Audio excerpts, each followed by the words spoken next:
هنوز خورشید بر فراز شهر تهران به خودنمایی نپرداخته است، ولی آنها که وظیفه تأمین تره‌بار و میوه‌جات شهر را به عهده دارند در سکوت صبحگاه بارهای خود را به میادین مختلف می‌آورند تا از اینجا هر یک از فروشندگان سهمی برگزینند و به گوشه و کنار و مرکز شهر برند. زمانی نمی‌گذرد که خروارها خروار محصولات گوناگون به سوی شهر سرازیر می‌شود و در خیابان‌ها و کوچه‌ها کسبه پاکدل و خوش‌ذوق تهران هر یک به نحوی اجناس خود را توصیف می‌کنند. این صدای لبو فروش همان آشنای صبحگاهی است.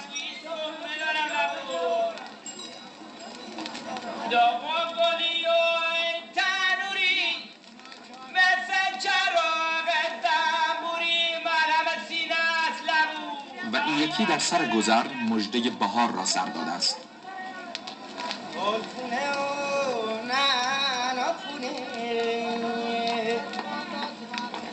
مژده بهار گلپونه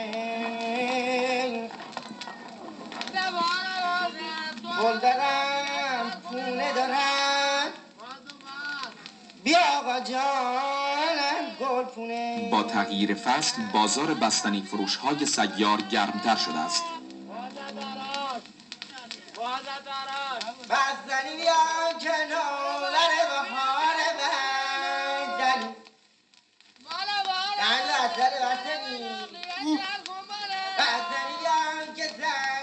در بازار و خیابان‌های مرکزی شهر جمعی سر و صدای عجیبی به راه انداختند و همه جور جنس عرضه می‌کنند.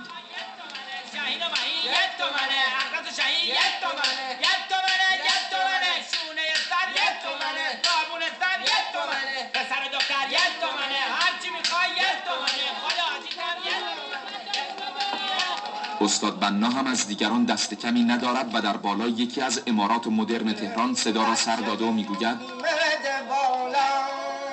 گل بیا پسر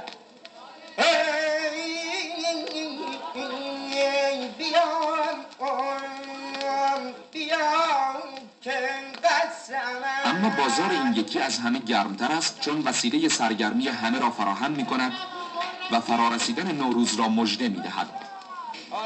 با به خودم چر نمیخند فلفل نمکی چر نمیخند داداش سفیده تو چرا سیاهیه سیاه ها مثل تو نمیرن آمین آمین هم برکت بده یک پول سیاه هم برکت بده حاجی فیروزه سالی یه روزه